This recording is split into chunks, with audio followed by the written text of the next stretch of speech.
Hello everyone, आज date है 16 मार्च और द हिंदू न्यूज एनालिसिस में आपका स्वागत है। इस वीडियो में हम द हिंदू की इंपॉर्टेंट न्यूज को एग्जाम के पॉइंट ऑफ व्यू से डिस्कस करेंगे। इस न्यूज़पेपर की पीडीएफ का लिंक नीचे डिस्क्रिप्शन में दिया हुआ है या फिर आप direct Telegram channel volcano IAS academy को सर्च करके वहां से भी पीडीएफ को डाउनलोड कर सकते हो। First news, bill to define Delhi LGs power moved in LS. Context क्या है? होम मिनिस्ट्री चाहती है कि 1991 का जो एक्ट है 69 कॉन्स्टिट्यूशनल अमेंडमेंट एक्ट 1991, जिसके तहत जो दिल्ली है उसको एक यूटी बनाया गया था, ठीक है, तो उसमें कुछ अमेंड किए जाएं और एलजी की जो पावर्स हैं उसको और ज्यादा एक्सटेंड किया जाए। देखो, इससे जो पॉलिटिक्स है वो काफी गर्मा गई है, तो लेकिन हमारे लिए इंपॉर्टेंट हो जाता है कि वो क्या क्या चेंज करना चाहते हैं। ये जो दिल्ली है इसको यूटी बनाया गया था 69 कॉन्स्टिट्यूशनल अमेंडमेंट एक्ट 1991 के तहत एक आर्टिकल जोड़ा गया 239 ए और इसके तहत दिल्ली को एक यूटी बनाया गया और दिल्ली की जो लेजिस्लेटिव असेंबली है उसके पास में पावर है कि वो सभी मैटर्स के ऊपर लॉ बना सकती है। सिर्फ 3 चीजों के ऊपर एक्सेप्शन है और public order, police and land. इनके ऊपर दिल्ली जो गवर्नमेंट है, दिल्ली की जो लेजिस्लेटिव असेंबली है उसके पास पावर नहीं है। अब देखो, ये जो नया अमेंडमेंट होने वाला है 1991 में एक्ट में, ये 1991 एक्ट के सेक्शन 21, 24, 33 एंड 44 इन सब में चेंजेज करेगा। देखो, 1991 का एक्ट का जो सेक्शन 44 है उसमें एक बहुत बड़ा चेंज किया गया है। इसके अंतर्गत, इस सेक्शन 44 के अंतर्गत दिल्ली सरकार या इसकी जो लेजिस्लेटिव असेंबली है इसके द्वारा जब कोई भी फैसला लिया जाता है और उसका क्रियान्वयन किया जाएगा तो उससे पहले उपराज्यपाल की सलाह लेना, राय लेना अनिवार्य कर दिया गया है। मतलब उनको लेना ही पड़ेगा पहले, अनिवार्य। मान लो कोई भी वो चीज करना चाह रहे हैं तो उससे पहले अनिवार्य लेना जरूरी कर दिया गया है कि आपको उनकी राय लेना, उनकी एडवाइस लेना बहुत जरूरी है। सेक्शन जो 24 है उसका भी जो दायरा है उसको भी इंक्रीज कर दिया गया है। इस सेक्शन में उपराज्यपाल को, मतलब एलजी को, कुछ मामलों में लेजिस्लेटिव असेंबली द्वारा पारित जो कानून है, लॉ है, उनको मंजूरी देने से मना करने का प्रावधान है। मतलब अगर वहां की लेजिस्लेटिव असेंबली कुछ रूल पास करती है तो उपराज्यपाल के पास में, एलजी के पास में पावर है कि वो मना कर सकता है। देखो, इस सेक्शन में ये जो सेक्शन 24 है उसमें एक और बदलाव करके जोड़ा गया है कि बोला गया है कि वैसे तो सभी विषय, सारे जो सब्जेक्ट जो विधानसभा की शक्ति से बाहर है उन्हें उपराज्यपाल की मंजूरी नहीं मिलेगी। मतलब जैसे अभी हमने डिस्कस किया कि public order, police and land, इनके ऊपर कानून नहीं बना सकती Delhi government, Delhi legislative assembly, तो इनके ऊपर उपराज्यपाल की मंजूरी लेने की आवश्यकता नहीं है। ये जैसे ही बिल पास, मतलब बिल प्रेजेंट किया गया है, उसी समय से दिल्ली गवर्नमेंट ने बोला है कि जो सेंटर है वो ये चाहती है कि दिल्ली की सरकार भी रहे और वहां पर उसमें पावर जीरो रहे, मतलब सब कुछ सेंटर के अकॉर्डिंग हो। लेजिस्लेटिव असेंबली होते हुए भी वहां पर पावर सेंटर गवर्नमेंट अपनी खुद की चलाना चाहती है। Next news, over 60% OBC SC post vacant in IIMs. एक रिपोर्ट पब्लिश हुई है और इस रिपोर्ट में ये बोला गया है कि जो हमारे अच्छे इंस्टीट्यूट हैं, जैसे आईआईएम हो गया, सेंट्रल यूनिवर्सिटी हो गई, Sanskrit central university, IGNOU, IIT, IISER, IISc, इनमें देखो बताया गया है कि हर सेंट्रल यूनिवर्सिटी में, हर अच्छे इंस्टीट्यूट में जो ओबीसी, एससी और एसटी के लिए जो पोस्ट बनाई गई है प्रोफेसर और असिस्टेंट प्रोफेसर की, उसमें जो फैकल्टी के लिए जो पोस्ट हैं वो ज़्यादातर सीटें खाली हैं। मतलब जो रिजर्वेशन से लोग आते हैं उनकी ज़्यादातर सीटें खाली हैं। इन सीटों के लिए एक प्रॉपर जो एक एलिजिबल पर्सन की ज़रूरत होती है वो उनकी अवेलेबिलिटी ही नहीं है। Central institution of higher education में ओबीसी के लिए जो सीट रिजर्व हैं वो 40% से भी ज़्यादा खाली हैं, मोर देन हाफ, मतलब 50% से भी ज़्यादा खाली हैं। और एससी और एसटी के लिए जो सीट्स हैं वो मोर देन 40% ये सीटें खाली हैं। ठीक है, तो देखो ये एक कंसर्न की बात है कि आपने जो पोस्ट बनाई है, आप बोल रहे हो कि हम रिजर्वेशन देते हैं, सबको इक्वलिटी मेंटेन करते हैं, लेकिन जो रिजर्वेशन दिया गया, जो पोस्ट बनाई गई, लेकिन उन पोस्ट के लिए पर्सन ही अवेलेबल नहीं है, वो पोस्ट खाली जा रही हैं काफ़ी समय से। तो एक तरीके से इक्वलिटी का जो राइट है वो देकर भी इक्वलिटी मेंटेन नहीं हो पा रही है। नेक्स्ट न्यूज पंजाब से रिलेटेड है। पंजाब का जो लुधियाना है वहां पर एक बात क्लियर की गई है कि जजेज, स्क्राइब्स, बैंक एम्प्लॉयज, उन सबको, जर्नलिस्ट को, एनजीओ वर्कर्स को, उन सबको कोविड-19 वैक्सीनेशन दिया जाएगा। क्यों ये माना गया है कि ये लोग भी फ्रंटलाइन वर्कर्स रहे हैं और इन्होंने भी कोविड-19 जब लॉकडाउन था उस समय काफ़ी अच्छा काम किया है, तो इनको शामिल किया जाएगा वैक्सीनेशन लिस्ट में, ताकि इन्होंने जो काम किया है उनको एक रेस्पेक्ट मिल सके। नेक्स्ट न्यूज देखो, जो हमारे union health minister Harshvardhan Singh, उन्होंने एक बात बोली है कि कोविड-19 के जो डेली केसेस बढ़ते आ रहे हैं उसका मेन कारण है कि जब कोविड-19 के केसेस स्लो डाउन हुए थे तो लोगों का बिहेवियर इस तरीके से हो गया था कि कोविड-19 खत्म हो गया है, और उसी नेग्लिजेंस की वजह से कोविड-19 को लेकर के जो एक एप्रोप्रिएट बिहेवियर होना चाहिए था उसमें लोगों ने नेग्लिजेंस दिखाई और प्रॉपर तरीके से मास्क को, डिस्टेंसिंग को, सोशल डिस्टेंस को मेंटेन नहीं किया, और इसी की वजह से ये राइजिंग केसेस, मतलब केसेस दोबारा से बढ़ रहे हैं। नेक्स्ट न्यूज देखो, एडिटोरियल पेज पर एक कुछ डाटा पब्लिश हुए हैं। डाटा पब्लिश हुए हैं सीरिया एक कंट्री, उसमें काफी लंबे समय से सिविल वॉर चल रहा है, तो वहां पर क्या क्या चेंजेज हुए हैं इन सब के बारे में यहाँ पर डाटा बताए गए हैं।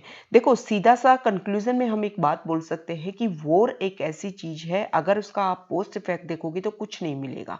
जैसे अभी हाल फिलहाल में जो अफगानिस्तान हमारा पड़ोसी देश है, वहां पर भी पीस प्रोसेस चल रहा है। यूएस चाहता है कि वहां पे शांति एस्टेब्लिश हो, लेकिन उन्होंने दो ऑप्शन दिए हैं।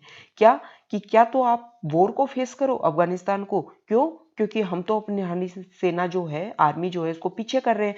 या तो आप वॉर को फेस करो, दूसरा क्या करो, आप तालिबान के साथ में क्या शेयर कर लो, अपनी पावर को शेयर कर लो।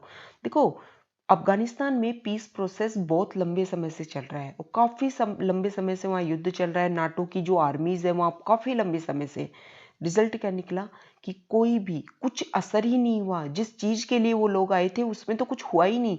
लास्ट में भी जब यही ऑप्शन दिया जा रहा है कि आप पावर शेयर कर लो या फिर वॉर को फेस करो, तो कुछ रिजल्ट ही नहीं निकला। इतने लंबे समय तक पीस प्रोसेस चल रहा है और रिजल्ट जीरो निकला। सेम इसी तरीके का सीरिया के बारे में देखो। ये सीरिया वाला जो रीजन है ना, प्रीलिम्स का जो हमारा पेपर होता है उसमें जो मैप बेस्ड क्वेश्चन आने लग गए, उसमें सीरिया का मैप काफी इंपॉर्टेंट है। पूछ लिया जाएगा कि किससे बाउंड्री शेयर करता है, किससे नहीं करता है। स्पेशली अभी जो प्रीलिम्स का ट्रेंड चल रहा है उसमें वेस्ट एशिया को काफी फोकस किया जा रहा है। मेडिटेरियन सी वाले रीजन को और वेस्ट एशिया वाले रीजन को काफी एक तरीके से ट्रेंड में है। वेस्ट एशिया को प्रीलिम्स यूपीएससी काफी लाइक कर रहा है वेस्ट एशिया को, ठीक है। तो वेस्ट एशिया के जो मैप हैं, कंट्रीज हैं, उनके मैप आपके क्लियर होने चाहिए कि कौन सा मैप, कौन सा कंट्री किसके साथ में बॉर्डर शेयर करता है, कौन सी उसके पास में सी गिरता है, मेडिटेरियन सी से कौन कौन से जो कंट्रीज हैं वो अपनी बॉर्डर शेयर करते हैं। इन सब के बारे में आपके क्लियर विजन होना चाहिए आपके माइंड में।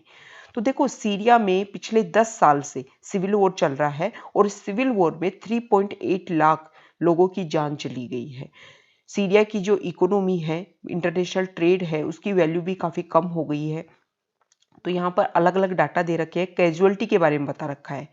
2014 से सॉरी 2014 से जो सीरिया है वहां पर कैजुअलिटीज जो है वो काफी कम होती जा रही हैं। 2014 में सबसे ज्यादा 64,197 डेथ हुई थी। 2019 में 7,419 लोगों को मार दिया गया, मतलब कैजुअलिटीज काफी कम होती जा रही हैं। इसके अलावा यहाँ पर बताया गया है कि कितने सिविलियंस, कितनी वीमेन, चिल्ड्रन ये सिविल वॉर में 2011 से अब तक मारे गए, ठीक है। यहाँ अलग अलग डाटा दे रखे हैं कि कौन से चीज से रिलेटेड, जैसे मैन इतनी डेथ हो गई, चिल्ड्रन इतने, वीमेन इतने, सीरियन जो मिलिशिया हैं उनकी इतनी, जिहादिस्ट इतने, सोल्जर्स इतने, अरब कुर्द अलायंस के जो लोग हैं वो इतने, ठीक है। और जो लोग डिस्प्लेस्ड फ्रॉम होम, मतलब सीरिया में जब सिविल वॉर चल रहा था तो सीरिया से लोग निकल के सीरिया के आसपास वाला जो रीजन है उससे उन वाले कंट्रीज में लोग चले गए। ठीक है, तो टर्की वाला जो रीजन है और लेबनान और जॉर्डन, इस वाले एरिया में सीरिया से काफ़ी लोग निकल करके इस एरिया में चले गए। तो यहाँ पर दे रखा है कि इराक, जॉर्डन, लेबनान, ठीक है, और टर्की, सबसे ज़्यादा सीरिया से जो लोग डिस्प्लेस हुए हैं उन्होंने टर्की को एज ए होम प्रेफर किया है। अब यहाँ पर ट्रेड की बात की जा रही है कि जो ट्रेड है सीरिया का वो काफ़ी कम है। जब ये कन्फ्लिक्ट स्टार्ट हुआ था उससे पहले 2010 में इंटरनेशनल ट्रेड, सीरिया का जो टोटल इंटरनेशनल ट्रेड था, मतलब एक्सपोर्ट प्लस में इंपोर्ट, इसकी वैल्यू थी 32.54 बिलियन डॉलर। ठीक है, और जब ट्रेड मतलब 2019 की बात की जा रही है तो यहाँ देखो ट्रेड काफ़ी कम हो गया है। 2010 की तुलना में 2019 में 6.58 बिलियन का ही ट्रेड, इंटरनेशनल ट्रेड रह गया है। ठीक है, तो ये देखो कन्फ्लिक्ट, एक वॉर से पोस्ट रिजल्ट कुछ नहीं निकलता है, लास्ट में पीस प्रोसीजर स्टेब्लिश करके, इसीलिए बोला जाता है कि अगर कुछ भी कन्फ्लिक्ट है तो आमने सामने बैठ करके उसके ऊपर डिसीजन लेना चाहिए, ताकि जो भी आपका स्लो डाउन, अब सीरिया देखो 10 साल से युद्ध में है, लेकिन वो जिस तरीके से पीछे आया है ना, उसको दोबारा से अपनी पोजीशन को रीगेन करने में बहुत ज़्यादा मेहनत करनी होगी। नेक्स्ट न्यूज यहाँ देखिए, फर्स्ट न्यूज है ग्रेट इंडियन बस्टर्ड से लेकर के। यहाँ देखिए, देखो सुप्रीम कोर्ट ने बोला है कि ग्रेट इंडियन बस्टर्ड उनको प्रिजर्व करने के लिए, प्रोटेक्ट करने की बहुत ज़्यादा आवश्यकता है। देखो ये जो ग्रेट इंडियन बस्टर्ड है वो क्रिटिकली एंडेंजर्ड है, IUCN की क्रिटिकली एंडेंजर्ड लिस्ट में आता है, और वाइल्ड लाइफ प्रोटेक्शन एक्ट 1972 के तहत भी इनको प्रोटेक्ट किया गया है। इंडियन सब कॉन्टिनेंट में ये पाया जाता है, बहुत ही हैवी बर्ड होता है, फ्लाइंग बर्ड मतलब उड़ने वाला बर्ड, और हैवी बर्ड होता है। इसी की वजह से जिस एरिया में रहते हैं और वहाँ पर जो लाइट की लाइन्स जा रही हैं, बिजली की, इलेक्ट्रिसिटी की लाइन जाती है, उनके भिड़ करके उनके कॉन्टैक्ट में आने से इनकी ज़्यादातर ग्रेट इंडियन बस्टर्ड की जो डेथ होने का मेन कारण है, उसमें से मेन कारण ये है कि इलेक्ट्रिसिटी लाइन के टच होने से इनकी डेथ हो जाती है। तो उसी को लेकर के सुप्रीम कोर्ट ने बोला है कि जो लाइन्स हैं उनको अंडरग्राउंड किया जाए, लेकिन जो लो पावर की जो लाइंस हैं उन्हीं को अंडरग्राउंड कराया जा सकता है। ये इलेक्ट्रिसिटी की जो कंपनीज हैं उन्होंने अपने रिव्यू दिए हैं कि जो लो लाइन की जो लो इलेक्ट्रिसिटी जो पावर की जो लाइंस हैं उन्हीं को अंडरग्राउंड किया जा सकता है। हाई इलेक्ट्रिसिटी पावर की जो लाइन है उनको अंडरग्राउंड नहीं किया जा सकता। तो उसके लिए सुप्रीम कोर्ट ने बोला है कि उनके ऊपर आपको डाइवर्टर, मतलब जो ग्रेट इंडियन बस्टर्ड है उनको रात में भी दिखनी चाहिए कि यहाँ से इलेक्ट्रिसिटी की लाइन जा रही है, आपको रिफ्लेक्टर यूज करने होंगे ताकि इनकी डेथ ना हो, और इनकी जो संख्या है, पॉपुलेशन जो बहुत कम होती जा रही है, उसको दोबारा से इंक्रीज किया जा सके। Next news, call for fresh polls if NOTA tops count. एक पिटीशन फाइल हुई है सुप्रीम कोर्ट में, उसमें बोला गया है कि मान लो किसी कंस्टिट्यूएंसी में जो वोट डालने वाले हैं, मतदाता हैं, अगर वो नोटा को ज़्यादा प्रेफर करते हैं तो पॉलिटिकल पार्टीज़ को, जिन लोगों को पॉलिटिकल पार्टीज़ ने अपने क्या दिए हैं, अपने मतलब सिंबल दिए हैं, अपना कैंडिडेट बनाया था, उन व्यक्तियों को दोबारा एक तो चुनाव में नहीं लेकर के आएंगे और फ्रेश इलेक्शन करवाएगी कौन? Election commission. सुप्रीम कोर्ट ने बोला कि देखो ऐसे तो अगर नोटा को ज़्यादा प्रेफर किया गया तो ये जो कंस्टिट्यूएंसी है, जो लेजिस्लेटिव असेंबली और पार्लियामेंट हो, तो खाली रह जाएंगी, वहाँ तो कोई रिप्रेजेंटेटिव पहुंच ही नहीं पाएगा। तो उनके द्वारा जिन्होंने पिटीशन डाली है, उनको जो रिप्रेजेंट एडवोकेट कर रहे थे, उन्होंने ये बोला कि जब आपने मतदाताओं को अगर एक तरीके से दे रखा है, आपने दिया है कि आपके पास में नोटा अवेलेबल है, कि आपको अगर कोई कैंडिडेट पसंद नहीं है आप नोटा पर प्रेस कर सकते हो, तो जब आपने एक ऑप्शन दे रखा है तो उस ऑप्शन के अकॉर्डिंग काम भी तो होना चाहिए ना। तो ये नोटा हमारे लिए इंपॉर्टेंट हो जाता है। नोटा के बारे में बेसिक फैक्ट देख लेते हैं। 2013 में सुप्रीम कोर्ट ने केस हुआ था PUCL versus union of India. उस केस में सुप्रीम कोर्ट ने जजमेंट दिया था कि जो इलेक्शन मशीन होती है उसमें नोटा का भी एक ऑप्शन होना चाहिए और नन ऑफ दी अबोव। अगर जो मतदाता हैं उनके पास में ऑप्शन है, उनको एक भी कैंडिडेट अच्छा नहीं लगता, तो जो नोटा है वो ऑप्शन उनके पास में अवेलेबल रहेगा। देखो ये सारी चीजें election commission time to time कोशिश कर रहा है कि ज्यादा से ज्यादा ट्रांसपेरेंसी हो, पॉलिटिकल पार्टी ज्यादा से ज्यादा अच्छे कैंडिडेट्स को चुनाव में उतारे। नेक्स्ट न्यूज यहां देखिए, India's arms imports down by 33%। एक स्वीडिश थिंक टैंक है Stockholm International Peace Research Institute, उसने ये बोला है कि 2011-15 से 2016-20 के बीच में इंडिया का जो आर्म्स इंपोर्ट्स है, मतलब सेना के लिए जो हथियार हम इंपोर्ट करते हैं, वो काफ़ी डिक्रीज हो गया है 33% तक। लेकिन अगर हम ओवरऑल बात करें तो इंडिया सऊदी अरेबिया के बाद में दूसरा इंपोर्टर है आर्म्स का।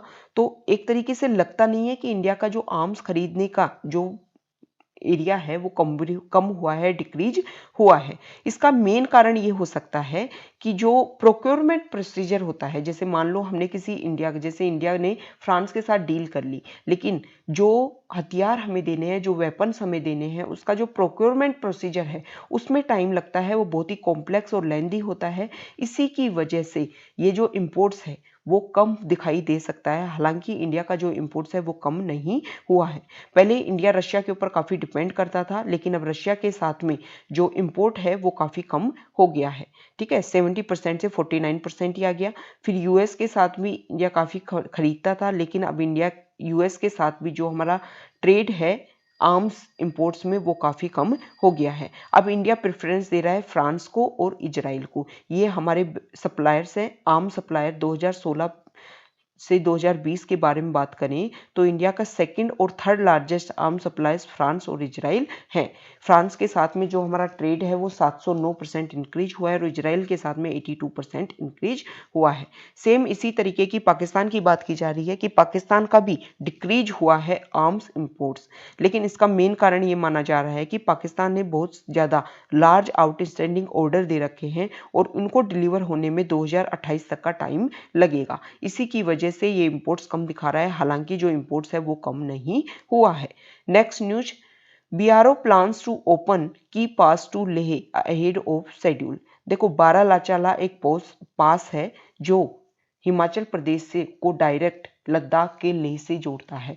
ठीक है, तो उस एरिया को दोबारा रिस्टोर करने के लिए पहले शेड्यूल लेट का था, लेकिन उससे पहले ही बॉर्डर रोड ऑर्गेनाइजेशन ने इसको पहले ही खोलने की बात कर दी है। बॉर्डर रोड ऑर्गेनाइजेशन के बारे में हम इंपॉर्टेंट फैक्ट्स देख लेते हैं।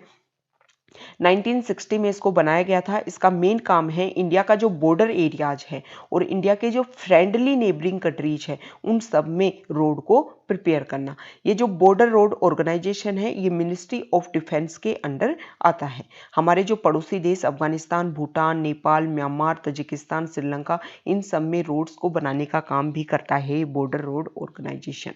ठीक है, नेक्स्ट न्यूज यहां देखिए, श्रीलंका से रिलेटेड है। अभी श्रीलंका ने एक ऑर्डर पास किया था कि मुस्लिम कम्युनिटी के जो लोग हैं उनको बुर्का पहनने से उन्होंने बैन कर दिया है। तो इसको लेकर के पाकिस्तान के जो एनवॉय हैं उन्होंने अपने कंसर्न को इश्यू को रेज किया है और बोला है कि यही कारण है कि श्रीलंका में जो तमिल कम्युनिटी के लोग हैं और मुस्लिम कम्युनिटी के लोग हैं वो काफ़ी कम होते जा रहे हैं, क्योंकि उनके खिलाफ जो एट्रोसिटीज हैं वो काफ़ी हैं।